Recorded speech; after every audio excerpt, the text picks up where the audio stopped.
निकल न्यूटन संबंधित जितने भी क्वेश्चन से हमने आपको करा दिए हैं। आज हम क्या है वर्क पावर एंड एनर्जी से रिलेटेड जितने भी क्वेश्चंस होंगे वो हम कराएंगे। इसका 2-3 चैप्टर में इसके सारे इससे रिलेटेड जितने भी क्वेश्चंस आते हैं, क्वेश्चंस हों या न्यूमेरिकल हैं, हर प्रकार के क्वेश्चन इसमें हम आपको कराएंगे। तो आप लोग जल्दी से आ जाइए, सभी लोग लाइव हो जाइए, ठीक है।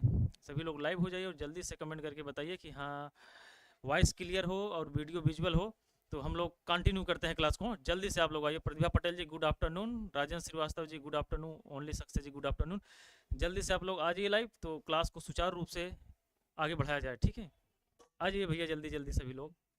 तो हमारा आज का जो चैप्टर है टोटल एमसीक्यूज का, आज 7 नंबर चैप्टर है, ठीक है। आज वर्क पावर एंड एनर्जी से रिलेटेड क्वेश्चंस कराए जाएंगे, ठीक है। क्लियर है सर? चलिए स्टार्ट करते हैं हम लोग। हाँ, ज़्यादा टाइम ना लेते हुए स्टार्ट करते हैं। अपना जो पहला क्वेश्चन है क्या, अब इसको देखिए, ध्यान से देखिए। सूरज साहू जी गुड आफ्टरनून, बहुत बढ़िया। चलिए अब देखिए, किसी भारतीय शोधकर्ता ने हाल ही में आइंस्टीन की द्रव्यमान ऊर्जा समीकरण E बराबर mc स्क्वायर होता है ना, द्रव्यमान ऊर्जा समीकरण का जो आइंस्टीन का समीकरण का जो सिद्धांत है। अवनीश अवनीश प्रणाम प्रणाम भैया अवनीश जी, आइए आप भी।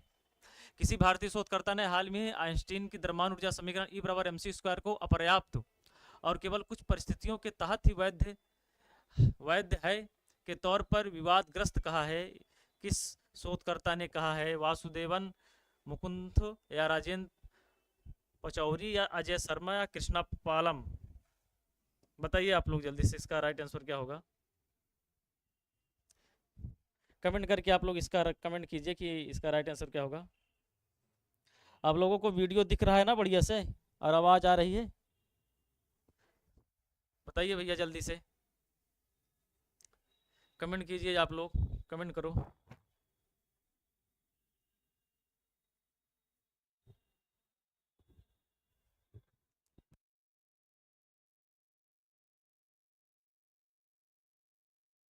तो इसका जो राइट आंसर होगा भैया, इसका जो राइट आंसर होगा सी नंबर होगा। अजय शर्मा जी थे, इन्हें थोड़ा विवादग्रस्त किया था। ई बराबर जो आइंस्टीन का समीकरण है, ई बराबर mc स्क्वायर, ई बराबर क्या है? ई बराबर mc स्क्वायर जो होता है, और द्रव्यमान और प्रकाश की जो चाल के गुणनफल के बराबर बताया है। जहाँ पे सी क्या प्रकाश की चाल है, सी बराबर 3 × 10⁸ मीटर प्रति सेकंड होता है।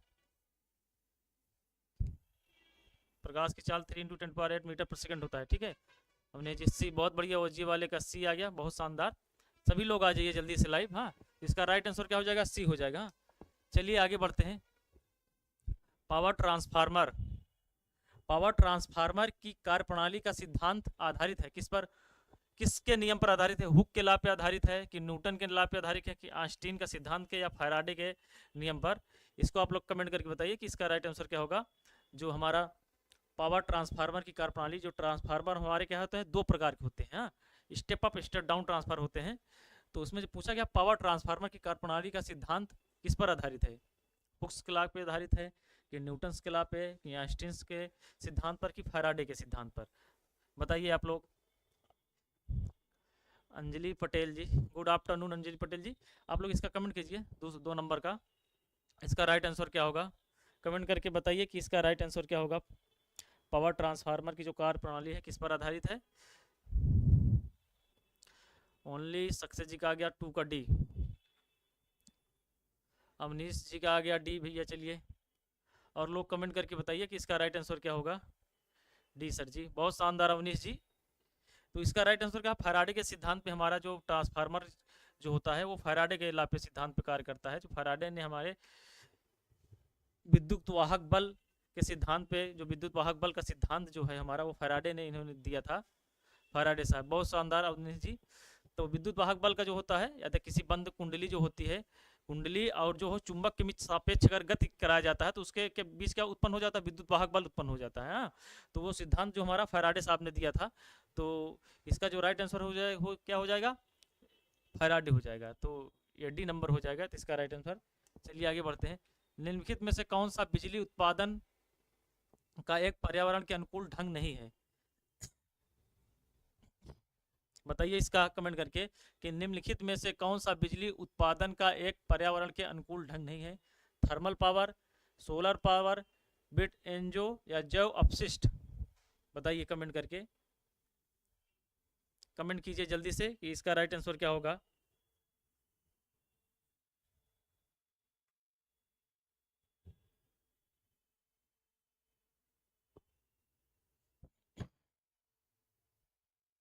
कमेंट करके बताइए आप लोग कि निम्नलिखित में से कौन सा बिजली उत्पादन का एक पर्यावरण के अनुकूल ढंग, पर्यावरण के हिसाब से पूछा गया है। थर्मल पावर, सोलर पावर, बिड एनजो या जैव अपशिष्ट। जैव अपशिष्ट बताइए कि इसका राइट आंसर अवनीश जी का आ गया भैया डी। ओनली सक्सेस जी का ए आया है। बहुत शानदार अवनीश जी। तो जो पर्यावरण के अनुकूल जो ढंग नहीं है कि अर्थात जो वायुमंडल के द्वारा हम बिजली किससे किससे उत्पन्न नहीं कर सकते हैं, तो ये है हमारा जैव अपशिष्ट। इसका राइट आंसर क्या होगा, जैव अपशिष्ट हो जाएगा। ठीक है, इसका राइट आंसर क्या हो जाएगा, जैव अपशिष्ट, डी नंबर। प्रतिभा पटेल जी का 3 का ए। थर्मल पावर नहीं होगा, इसका होगा जैव अपशिष्ट होगा। ठीक है, इसका क्या राइट आंसर होगा, जैव अपशिष्ट। ठीक, जैव अपशिष्ट। आगे बढ़ते हैं। निम्नलिखित में से कौन सा उपकरण रासायनिक ऊर्जा को विद्युतीय ऊर्जा में परिवर्तित करता है। चलिए बताइए, निम्नलिखित में से कौन सा उपकरण रासायनिक ऊर्जा को विद्युत ऊर्जा में परिवर्तित करता है। ट्रांसफार्मर हो गया, या बैटरी, या इलेक्ट्रिक जनरेटर, या पहिया। ये हमारा आरआरबी एनटीपीसी में पूछा गया था। इसको आप लोग कमेंट करके बताइए कि इसका राइट आंसर क्या होगा।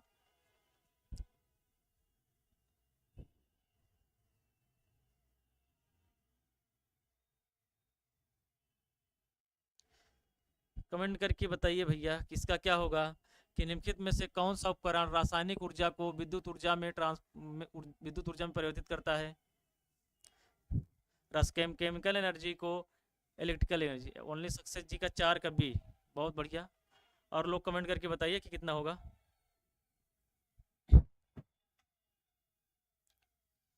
और लोग कमेंट करके बताइए कितना होगा जल्दी से। प्रतिभा पटेल जी का 4 का बी आ गया। और बताइए, ये इसका राइट आंसर क्या हो जाएगा, बी हो जाएगा। बी क्या है, बैटरी क्या होती है हमारी, बैटरी क्या होती है, वो रासायनिक केमिकल एनर्जी को क्या बोलते हैं, इलेक्ट्रिकल एनर्जी में कन्वर्ट करती है। नहीं अवनीश जी, होना नहीं चाहिए, यही होगा ही।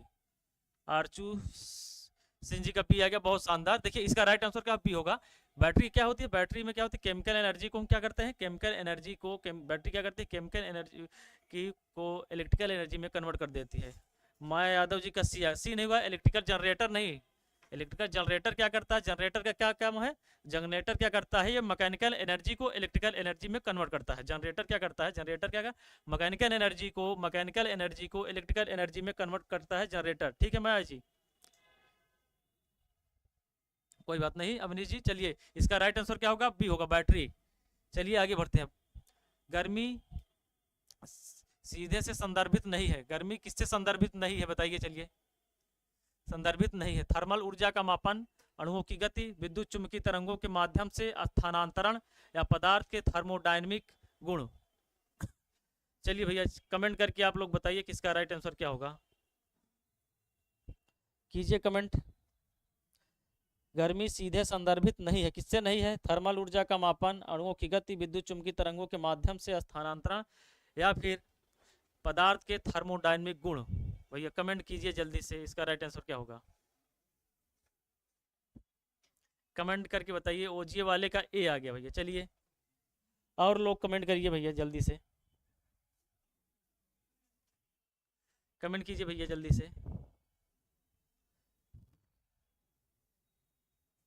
कमेंट करके बताइए। तो इसका जो राइट आंसर हमारा होगा, थर्मल ऊर्जा का जो मापन है, ये गर्मी इससे सीधे संदर्भित नहीं है। ठीक है, तो इसका राइट आंसर क्या हो जाएगा, ए हो जाएगा, 5 का ए। आगे बढ़ते हैं। ऊपर उठाए गए हथौड़े के पास क्या होता है, ऊपर उठाए गए हथौड़े के पास क्या होता है बताइए।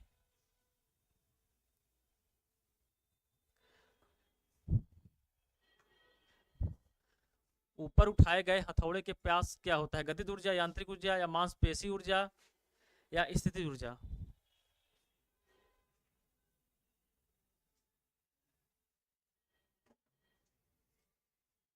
ओजीए वाले का डी आ गया भैया। चलिए स्थिति ऊर्जा। और लोग कमेंट करके बताइए। अवनीश जी कमेंट कीजिए, इसका राइट आंसर क्या होगा। माया जी आप भी कमेंट करके बताइए कि इसका राइट आंसर क्या होगा, कि जो ऊपर उठाए गए हथौड़े के पास क्या होता है, उसमें कौन सी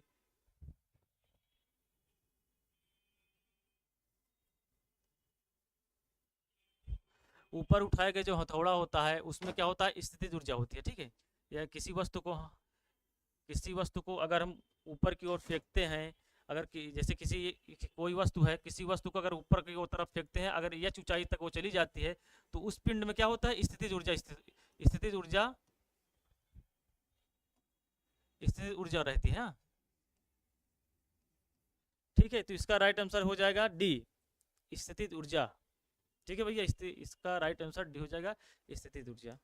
अब बताइए, जब किसी संकुचित स्लिंकी को छोड़ा जाता है तो स्थितिज ऊर्जा को किस ऊर्जा में परिवर्तित करती है? बताइए आप लोग इसका राइट आंसर। जब किसी संकुचित स्लिंकी को छोड़ा जाता है तो स्थितिज ऊर्जा को किस रूप में परिवर्तित करती है? चलिए बताइए, जब किसी संकुचित स्लिंकी को, आरचू सिंह जी 6 का डी, बहुत बढ़िया आरचू जी। अब बताइए आपको 7 का क्या होगा, 7 का आप लोग कमेंट करिए, 7 का क्या होगा, 7 का सभी लोग कमेंट करके बताइए। 7 का, 7 का आप लोग सभी लोग कमेंट कीजिए।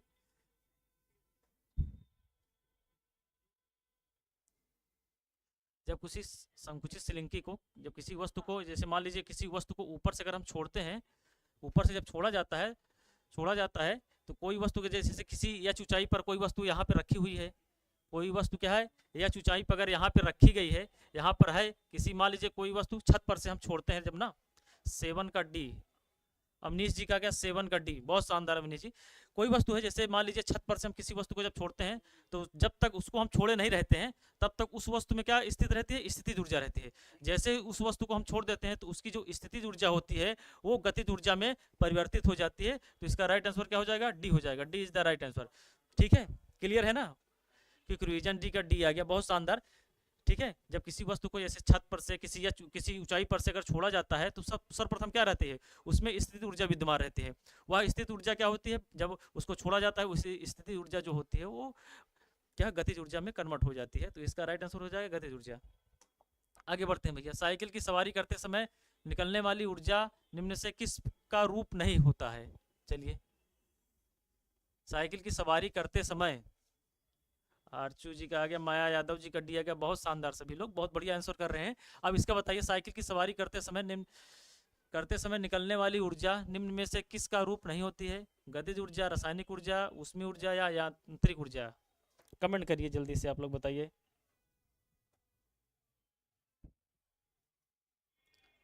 बताइए 8 का क्या होगा, कमेंट कीजिए भैया जल्दी सभी लोग, 8 का राइट आंसर क्या होगा? 8 का राइट आंसर कमेंट करके बताइए। साइकिल की सवारी करते समय, साइकिल या मोटरसाइकिल किसी की भी सवारी करते समय निम्न से करते समय निकलने वाली ऊर्जा निम्न से किस का रूप नहीं होगी? गतिज ऊर्जा का नहीं होगी? चलिए बताइए, रासायनिक ऊर्जा की, ऊष्मीय ऊर्जा या यांत्रिक ऊर्जा? अब बताइए, क्योंकि रिवीजन जी का आ गया बी, अवनीश जी का आया है सी, ऊष्मीय ऊर्जा। चलिए आगे बताइए, इसका बताइए। इसमें पूछा गया है नहीं भैया, इसको थोड़ा ध्यान दीजिएगा, नहीं, हाँ नहीं पूछा गया है, हाँ।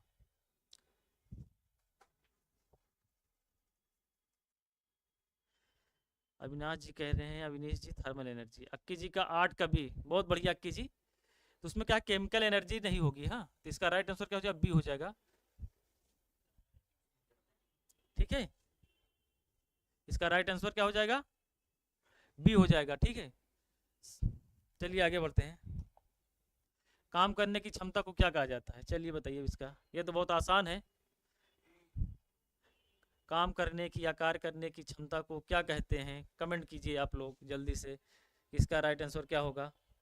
कार्य करने की क्षमता को क्या बोला जाता है भैया, बताइए, बताइए जल्दी से, कार्य करने की क्षमता को क्या कहा जाता है? पहला अपना है ऊर्जा, शक्ति, दाब या बल। 9 कहे ओनली सक्सेस जी भैया, बहुत तेज आंसर करते हैं आप लोग। अक्की जी का भी आ गया, अवनीश जी का ये आ गया, और लोग कमेंट करके बताइए जल्दी से। 9 कहे, काम करने की जो क्षमता होती है उसको क्या बोला जाता है? ऊर्जा बोला जाता है। कार्य करने की जो क्षमता होती है उसको क्या बोला जाता है? ऊर्जा बोला जाता है। ठीक है, ऊर्जा का मात्रक क्या होता है? आप लोग कमेंट करके बताइए, ऊर्जा का मात्रक, ऊर्जा का मात्रक बताइए क्या होता है? ऊर्जा का मात्रा क्या होता है, जूल होता है। ठीक है, चलिए आगे बढ़ते हैं। किसी वस्तु द्वारा उसकी स्थिति या विन्यास द्वारा प्राप्त ऊर्जा को क्या कहा जाता है? कमेंट कीजिए भैया। 10 का, किसी वस्तु द्वारा उसकी स्थिति या विन्यास द्वारा प्राप्त ऊर्जा को क्या कहा जाता है? विद्युत ऊर्जा, गतिज ऊर्जा, स्थिति ऊर्जा या परमाणु ऊर्जा? अविनेश जी का क्या, जूल। बहुत शानदार भैया अविनेश जी। अब बताइए आप लोग, किसी वस्तु द्वारा उसकी स्थिति या विन्यास द्वारा प्राप्त ऊर्जा को क्या कहा जाता है? 10 का सी, स्थितिज ऊर्जा। चलिए आप लोग और कमेंट कीजिए। ओ जी वाले का भैया भी सी आ गया। सभी लोग कमेंट करके बताइए कि क्या होगा राइट आंसर।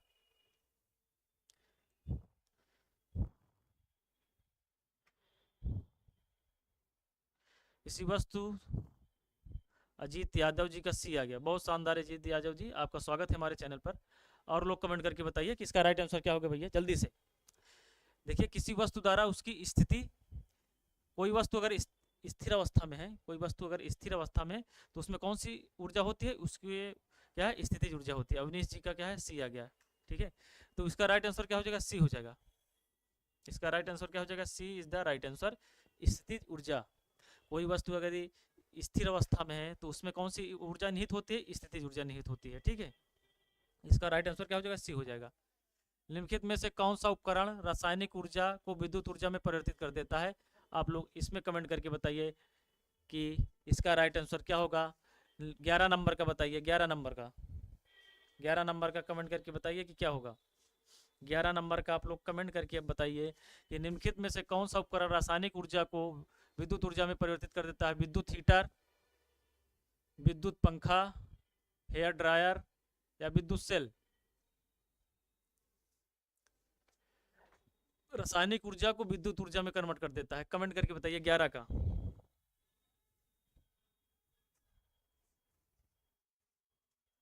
कमेंट कीजिए भैया। 11 का डी, 11 का डी आ गया। अक्की जी का आया है, ओजी वाले का भी 11 का डी आ गया है। और लोग कमेंट कीजिए, और लोग भैया कमेंट करके जल्दी से बताइए। अवनीश जी का डी आ गया, बहुत शानदार अवनीश जी। और लोग कमेंट कीजिए जल्दी से कि इसका राइट आंसर क्या होगा। कि देखिए, रासायनिक ऊर्जा को विद्युत ऊर्जा में क्या करता है, विद्युत जो सेल होते हैं वो रासायनिक ऊर्जा को विद्युत ऊर्जा में क्या परिवर्तित कर देते हैं। ठीक है, और जो हमारा विद्युत हीटर क्या होता है, विद्युत हीटर क्या करता है, वो इलेक्ट्रिकल एनर्जी को, मतलब विद्युत ऊर्जा को ऊष्मीय ऊर्जा में कन्वर्ट करता है। ठीक है, चलिए आगे बढ़ते हैं। किसी तने हुए रबर बैंड में किस प्रकार की ऊर्जा होती है? चलिए अब बताइए, किसी तने हुए रबर बैंड में किस प्रकार की ऊर्जा होती है? ऊष्मीय ऊर्जा होती है कि रासायनिक ऊर्जा होती है कि स्थितिज ऊर्जा होती है कि गतिज ऊर्जा होती है? कमेंट कीजिए जल्दी से आप लोग। किसी तने हुए रबर बैंड में, कोई तने हुए रबर बैंड में कौन सी ऊर्जा निहित होती है?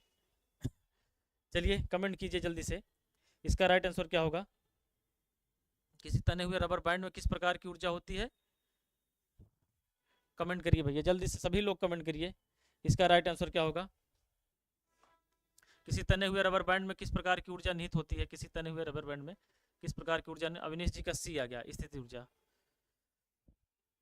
अक्की जी का 12 का सी आ गया, सी आ गया। चलिए भैया,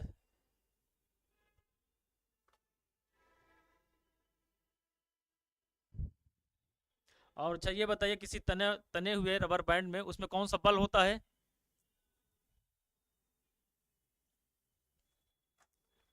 कौन सा बल होता है, कमेंट कीजिए। किसी जैसे तने हुए रबर बैंड, मान लीजिए एक सिरा ये है, रबर बैंड का एक सिरा ये है, इसको ताना गया है, तो इसमें कौन सी ऊर्जा निहित होगी? इसमें क्या होगी, स्थितिज ऊर्जा निहित होगी। क्या होगी, स्थितिज ऊर्जा निहित होगी ना। इसमें कौन सी ऊर्जा निहित होगी? स्थितिज ऊर्जा निहित होगी। और इसमें जो फोर्स कौन सा लग रहा होगा, तनाव बल, तनाव बल। ठीक है, तनाव बल, तनाव बल जो होता है एक दूसरे के अपोजिट डायरेक्शन में लगता है। जो तनाव बल होता है हमारा, वो एक दूसरे के अपोजिट डायरेक्शन में लगता है। जब अपोजिट डायरेक्शन में लगेगा तभी तो इसमें, तभी तो इसको क्या करेगा, एक दूसरे की तरफ विपरीत फोर्स लगाएगा ना। जैसे इसको इस डायरेक्शन में हम अगर खींच रहे हैं, इसको इस डायरेक्शन में खींच रहे हैं विपरीत दिशा में एक दूसरे के, तो उसमें कौन सा बल लग रहा है? तनाव बल। और इसमें जो ऊर्जा निहित होती है वह कौन सी ऊर्जा होती है? स्थितिज ऊर्जा होती है। हाँ भैया, सभी लोग को समझ में आ गया ना? आरचू सिंह जी का सी आ गया, बहुत शानदार आरचू जी, ठीक है। इसमें क्या होता है? तनाव बल। चलिए, इनमें से किसे ना तो बनाया जा सकता है और ना ही नष्ट किया जा सकता है। चलिए अब बताइए, इनमें से किसे ना तो बनाया जा सकता है ना तो नष्ट किया जा सकता है। आप लोग कमेंट करके बताइए कि इसका राइट आंसर क्या होगा।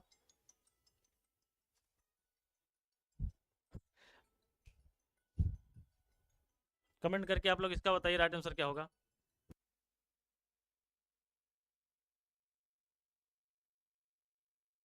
कमेंट करके बताइए, इनमें से किसे ना तो बनाया जा सकता है, ना तो बनाया जा सकता है और ना ही नष्ट किया जा सकता है। पहला क्या है? शक्ति, दूसरा है वेग, तीसरा है गति या ऊर्जा। इसको आप लोग कमेंट करके बताइए कि इसका राइट आंसर क्या होगा। अविनीश जी का आ गया डी भैया, ओनली सक्सेस जी का डी आ गया, टी आ गया। और लोग कमेंट करिए भैया, जल्दी से बताइए कि इसका राइट आंसर क्या होगा। आरचू सिंह का जी डी आ गया, बहुत शानदार, सभी लोग बहुत बढ़िया आंसर कर रहे हैं वो।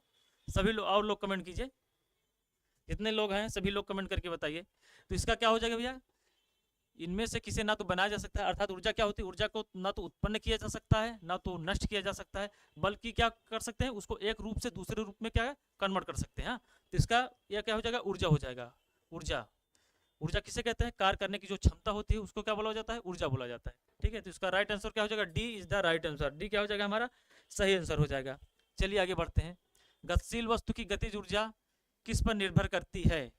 बहुत शानदार क्वेश्चन है ये, हमारा एलपी में पूछा गया है। एलपी में पूछा गया है 2018 में कि गतिशील वस्तु की, गतिशील जो वस्तु की गतिज ऊर्जा किस पर निर्भर करती है?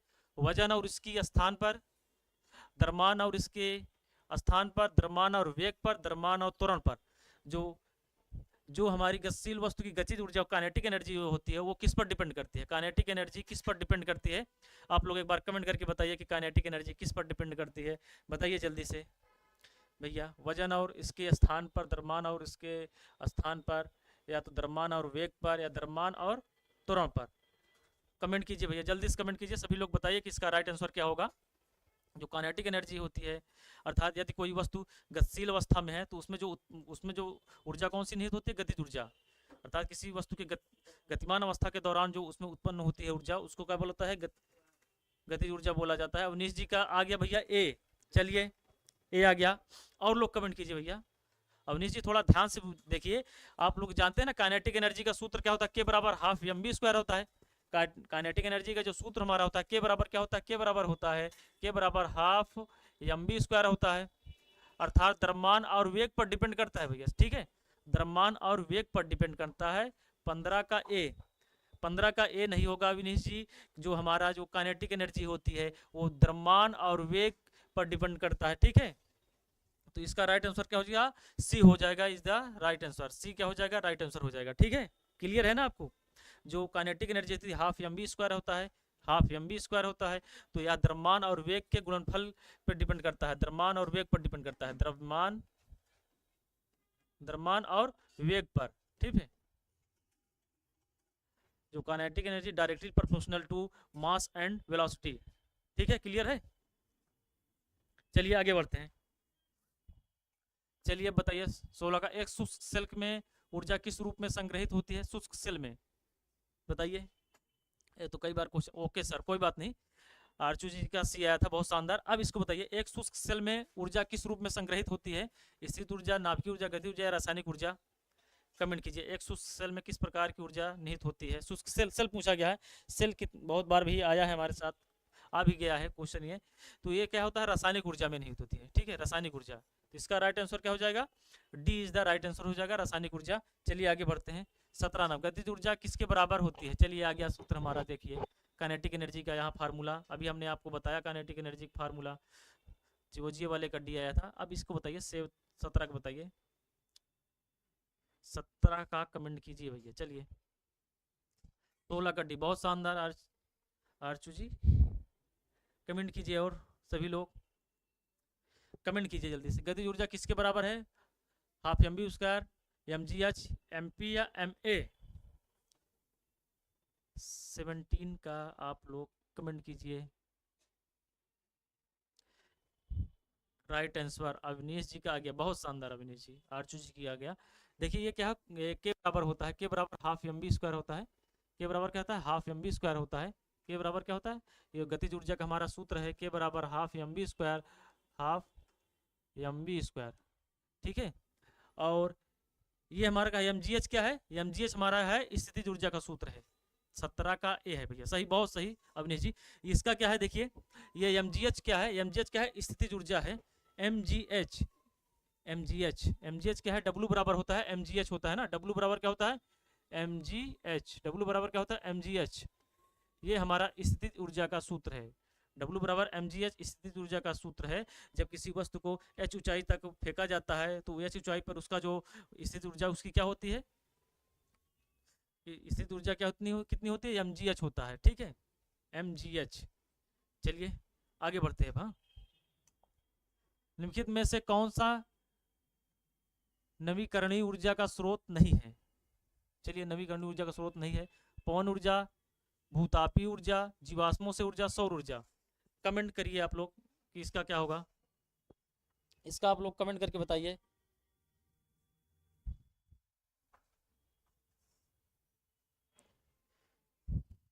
अठारह का आप लोग कमेंट कीजिए जल्दी से। यहाँ पे जितने भी क्वेश्चंस हम लेकर आए हैं, वो जो क्वेश्चंस है आरआरबी में, आरआरबी से रिलेटेड जो भी कोई भी एग्जाम हो उसमें किसी न किसी एग्जाम में ये क्वेश्चंस आए हुए हैं। तो आरआरबी एलपी में भी ये पूछा गया था, 2018 में सेकंड शिफ्ट में पूछा गया था। तो जितने भी क्वेश्चंस हम लेकर आए हैं वो आपके किसी न किसी आरआरबी से रिलेटेड जो हमारे पिछले कई सालों से जो आरआरबी जो हमारे पेपर करा रही है उसमें ये क्वेश्चंस क्या है पूछे जा रहे हैं, उसी से रिलेटेड है। इसकी संभावना बहुत ज़्यादा है कि फिर से दोबारा रिपीट होने के चांसेस हैं। तो इसलिए आप लोग कमेंट कीजिए इसका कि निम्नलिखित में कौन सा नवीकरणीय ऊर्जा का स्रोत नहीं है, पवन ऊर्जा, भूतापीय ऊर्जा, जीवाश्मों से ऊर्जा की सौर ऊर्जा। कमेंट करके बताइए। अविनीश जी का सी आ गया, बहुत शानदार अविनीश जी, जल्दी से और लोग कमेंट करिए इसका राइट आंसर क्या होगा। 18 का सी। अविनीश जी बहुत शानदार, बहुत बढ़िया आंसर कर रहे हैं आप। तो इसका राइट आंसर क्या हो जाएगा हमारा, सी हो, जीवाश्मों से ऊर्जा, जो जीवाश्मों से ऊर्जा होती है ये हमारा नवीकरणीय ऊर्जा का स्रोत नहीं है। ठीक है, चलिए आगे बढ़ते हैं। अब मनुष्य के लिए निम्नलिखित में से कौन सा प्राकृतिक ऊर्जा का एक सबसे बड़ा स्रोत है। प्राकृतिक ऊर्जा का सबसे बड़ा स्रोत क्या है, कमेंट करिए आप लोग जल्दी से बताइए इसका राइट आंसर क्या होगा।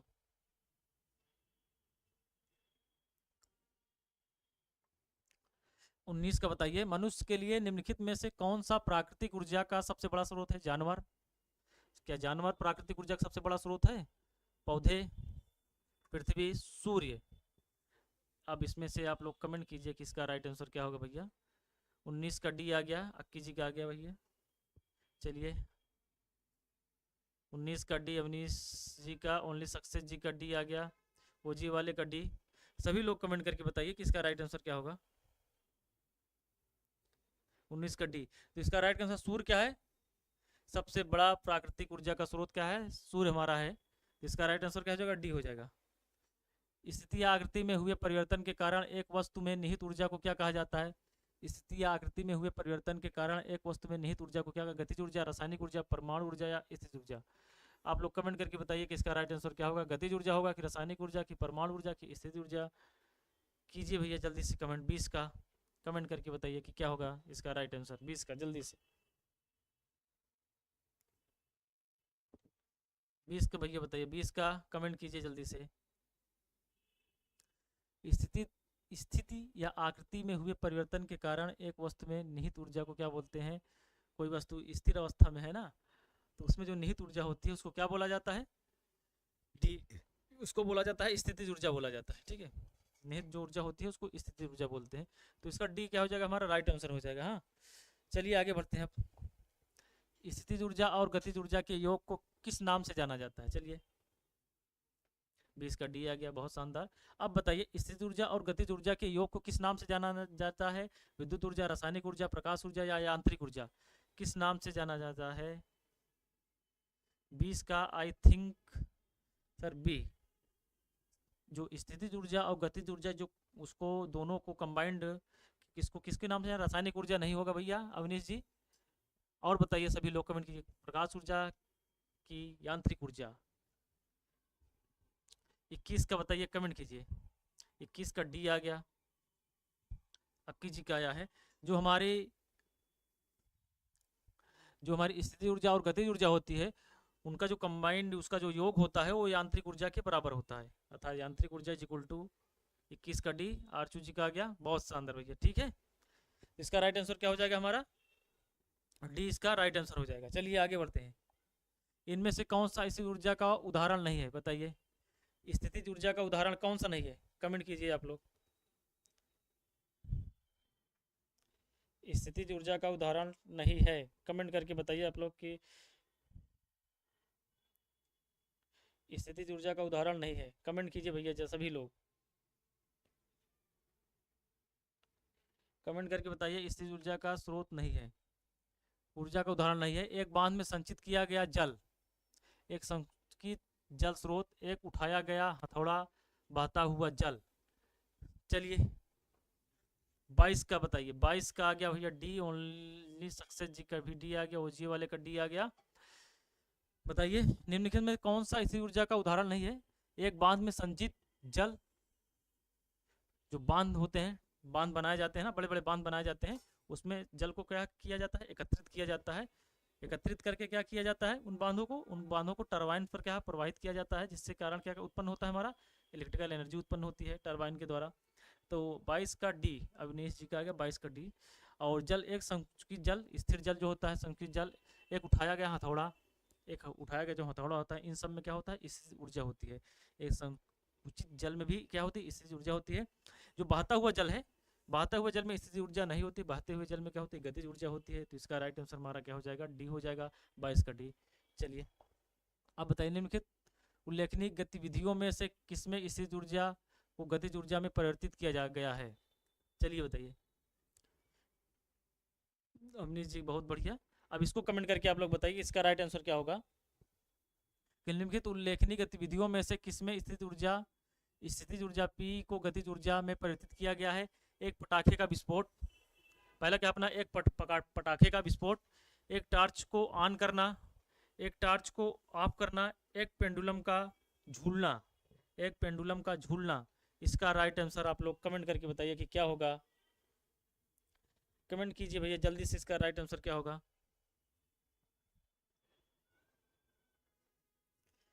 कमेंट करके बोलिए इसका राइट आंसर क्या होगा जल्दी से। लिखित उल्लेखनीय गतिविधियों में से किसमें स्थितिज ऊर्जा, ओजी वाले का भैया ए आ गया, एक पटाखे का विस्फोट। पटाखे का जब विस्फोट करेंगे तो उसमें ध्वनि ऊर्जा उत्पन्न होगी।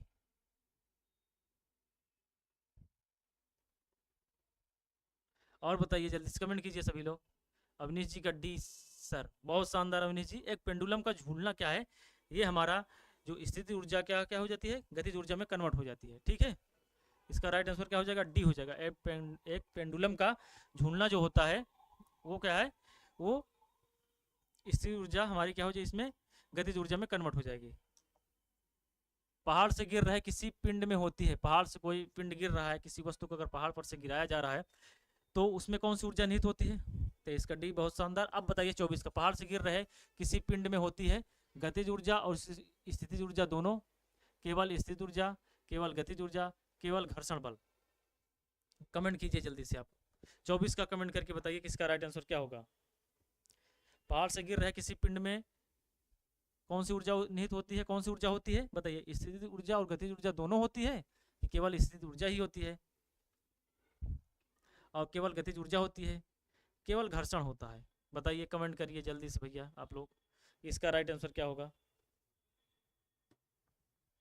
कमेंट करके बताइए कि इसका राइट आंसर क्या होगा। 23 का डी आया है। चलिए 24 का आप लोग कमेंट कीजिए। पहाड़ से गिर रहे किसी पिंड में होती है सब। बहुत सर, बहुत शानदार अविनेश जी, बहुत सर। आरचू सिंह जी का आ गया 24 का सी, केवल गतिज ऊर्जा। और लोग कमेंट कीजिए। देखिए कोई वस्तु जैसे या ऊंचाई पर से अगर उसको छोड़ा जाता है, अगर जब तक छोड़े नहीं रहते हैं तब तक उसमें क्या रहता है? स्थितिज ऊर्जा रहती है, ठीक है। जब तक छोड़े नहीं रहते तब तक उसमें क्या रहती है? स्थितिज ऊर्जा रहती है, ठीक है। और जब उसको वहाँ पे छोड़ा जा रहा है ना, पहाड़ से गिर रहा है किसी पिंड में, जब गिर रहा है उसमें स्थितिज ऊर्जा और गतिज ऊर्जा दोनों रहती है, दोनों साथ में रहती है, ठीक है। और वो जब अपनी आखिरी स्टेज पे पहुंच जाती है ना, तो उसमें क्या होती है, गतिज ऊर्जा हो जाती है। तो इसका जो राइट आंसर क्या हमारा हो क्या हो जाएगा, इसमें क्या हो जाएगा राइट आंसर, इसका क्या हो जाएगा, स्थितिज ऊर्जा और गतिज ऊर्जा दोनों क्या हो जाएगा, ए नंबर एक हो जाएगा, इसका सही आंसर हो जाएगा, गतिज ऊर्जा और स्थितिज ऊर्जा दोनों दोनों। अवनीश जी आपका आंसर क्या है, सही है, kinetic energy and potential energy, बहुत शानदार अवनीश जी। चलिए आगे बढ़ते हैं, 25 का बताइए। 70 किलोग्राम के भार को उठाने के लिए 900 जूल की ऊर्जा का प्रयोग किया गया। भार को भार की ऊंचाई हमें याद करना है, भार को कितनी ऊंचाई तक उठाया गया, भार को कितनी ऊंचाई तक उठाया गया, चलिए कमेंट करिए आप लोग। अब इसको सॉल्व कीजिए। 70 किलोग्राम भार को उठाने के लिए 98 जूल की, चलिए यहाँ पे क्या क्या दिया गया है, द्रव्यमान दिया गया है, द्रव्यमान हमारा क्या है 70 केजी, 70 किलोग्राम है, चलिए द्रव्यमान दिया है। और जूल डब्लू दिया है, शायद डब्लू दिया है 98 9800 जूल की ऊर्जा, जूल। अब इसमें हमसे क्या पूछा है, यच पूछा गया है, ऊंचाई पूछी गई है। कमेंट करके आंसर जल्दी से बताइए, इसका राइट आंसर क्या होगा, कमेंट कीजिए भैया जल्दी से सभी लोग।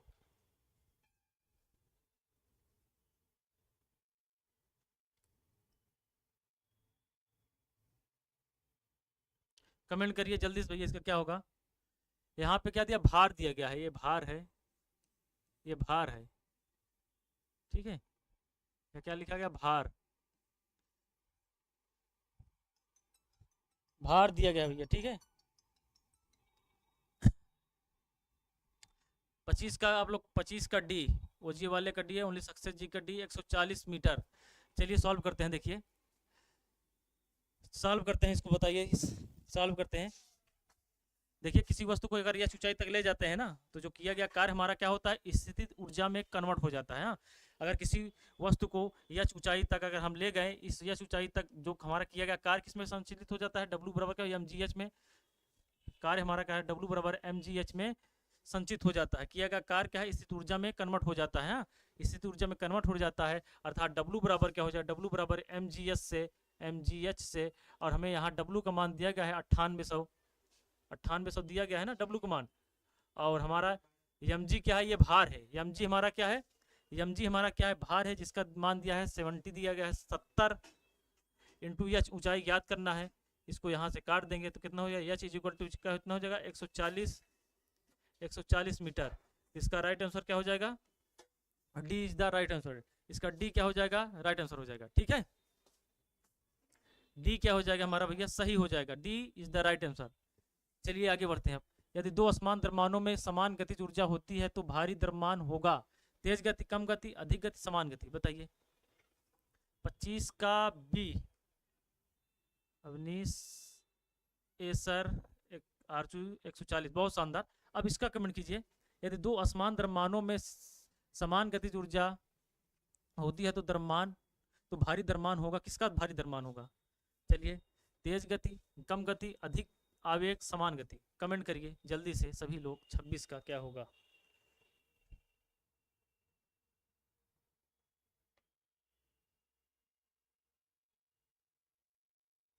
कमेंट कीजिए भैया।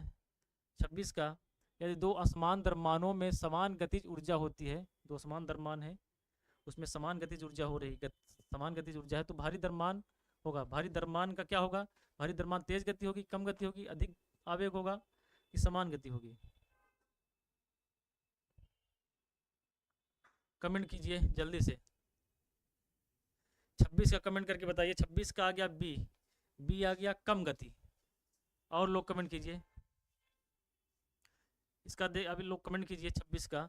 देखिए इसमें क्या बोला गया है कि यदि दो असमान द्रव्यमान में समान गतिज ऊर्जा होती है तो भारी द्रव्यमान होगा।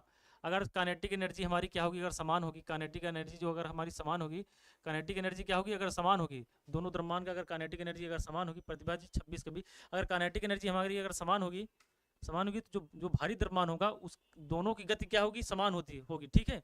इसमें क्या हो जाएगा, डी आंसर हो जाएगा। अगर काइनेटिक एनर्जी अगर समान है, गतिज ऊर्जा अगर समान है तो दोनों द्रव्यमानों का जो वेग होगा वो समान होगा, ठीक है। इसका राइट आंसर डी होगा, आरचू सिंह जी का डी, बहुत शानदार जी। इसका क्या हो जाएगा, D is the right answer. अब आगे बढ़िए। किसी वस्तु को एक निश्चित ऊंचाई से भूमि पर गिराया जाता है, जब यह भूमि को छूती है तो इसमें होगी, अब बताइए इसमें क्या होगा। अभी यह ऊंचाई से गिराया जा रहा था तो उसमें स्थितिज ऊर्जा गतिज ऊर्जा दोनों थी। अब जब जमीन को छू लेती है तो उसमें कौन सी ऊर्जा होगी, ये पूछा गया है। बस बताइए आप लोग कमेंट करके, कमेंट कीजिए भैया जल्दी से। किसी वस्तु को एक निश्चित ऊंचाई से भूमि पर गिराया जाता है, जब यह भूमि को छूती है तो इसमें होगी, बताइए तापीय ऊर्जा होगी, गतिज ऊर्जा होगी कि स्थितिज ऊर्जा होगी कि रासायनिक ऊर्जा होगी। कौन सी, 27 का बी आ गया। चलिए और लोग कमेंट कीजिए 27 का बी।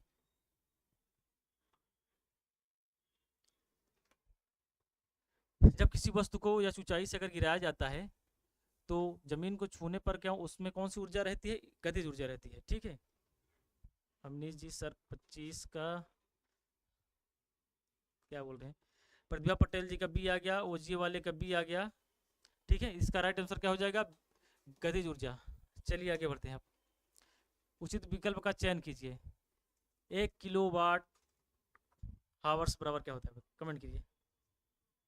1 किलोवाट हावर्स बराबर कितना होता है, इसके कमेंट कीजिए। ये बी है, ठीक है, ये सी है, A B C D. Comment कीजिए सीरियल से कि 3600 जूल, 3600 जूल।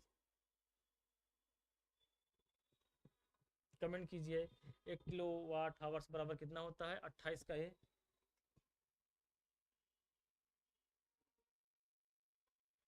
ठीक है कमेंट कीजिए जल्दी से।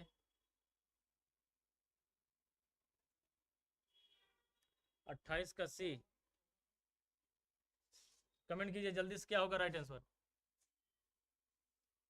1 किलो हावर्स, 1 किलो हावर्स बराबर होता है 3.6 इंटू 10 to 6 जूल।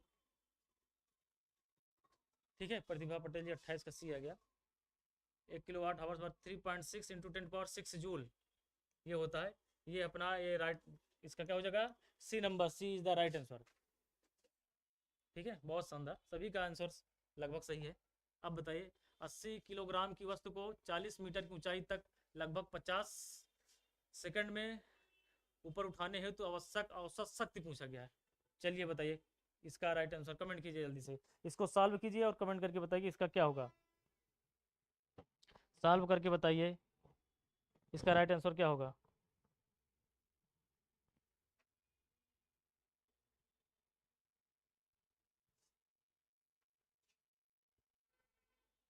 आरचू जी का सी आया है। चलिए आप लोग 29 का कमेंट कीजिए। 80 किलोग्राम की एक वस्तु को 40 मीटर की ऊंचाई तक लगभग 50 सेकंड में ऊपर उठाने हेतु आवश्यक औसत शक्ति पूछा गया है। शक्ति यहाँ पे पी पूछा गया है, शक्ति पी पूछा गया है। और पी बराबर क्या होता है, पी बराबर W/T होता है। ठीक है भैया W/T होता है। हमें टी दिया गया है, 50 सेकंड दिया गया है, डब्लू का मान निकालना है, हमें डब्लू का मान निकालना है। तो बताइए जल्दी से कमेंट कीजिए, डब्लू का मान निकाल के पुट कीजिए वैल्यू। बस डब्लू का मान पुट करके रखिए। डब्लू बराबर क्या होता है, स्थितिज ऊर्जा डब्लू बराबर क्या होती है, अगर किसी वस्तु को या ऊंचाई तक ले जाया जाता है तो उसको वो जो होती है स्थित ऊर्जा में कन्वर्ट हो, डब्लू बराबर mgh होता है, mgh। ठीक है डब्लू बराबर mgh। एम का मान कितना दिया है 80 इंटू जी का मान यहाँ 10 रख लेते हैं और एच का मान दिया गया है 50। ठीक है कमेंट कीजिए जल्दी से, किसी का भी आया नहीं। 29 का आ गया है डी। 29 का कितना आ गया है, 29 का एच, एच है अपना 40। ठीक है ये कितना हो जाएगा, 8 चौक 32। अब यहाँ पे मान रख दीजिए, 80 का मान दिया है 50। इसका राइट आंसर कितना हो जाएगा, 640, 640 जूल प्रति सेकेंड। 640 जूल प्रति सेकेंड भैया। इसका राइट आंसर क्या है, 640 जूल प्रति सेकेंड। 640 जूल प्रति सेकेंड।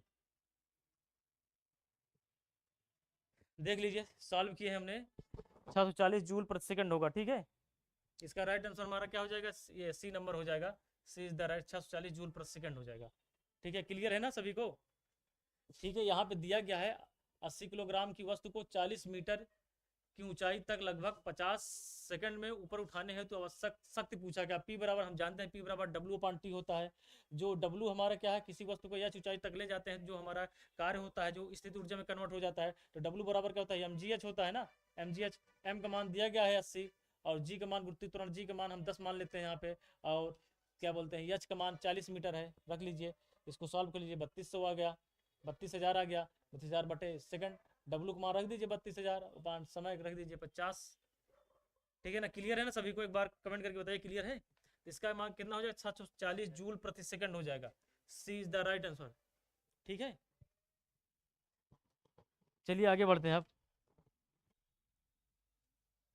अब इसका बताइए, एक वस्तु पर 60 न्यूटन का बल आरोपित होता है और वस्तु 40 मीटर विस्थापित होता है तो किया गया कार्य पूछा गया। चलिए बताइए किया गया कार्य, कमेंट करिए आप लोग, किया गया कार्य बताइए, किया गया कार्य कमेंट करके बताइए कितना होगा। इसको सॉल्व करिए जल्दी से भैया, एकदम आसान है, सॉल्व करके बताइए कि देखिए एक वस्तु पर 60 न्यूटन का बल लग रहा है, एफ का मान दिया गया है अपना, एफ का मान दिया गया है 60 न्यूटन, एफ का मान कितना दिया गया है 60 न्यूटन का बल आरोपित हो रहा है और वस्तु 4 मीटर, यहाँ पर डी दिया गया है, डिस्प्लेसमेंट वैल्यू कितनी है 4 मीटर।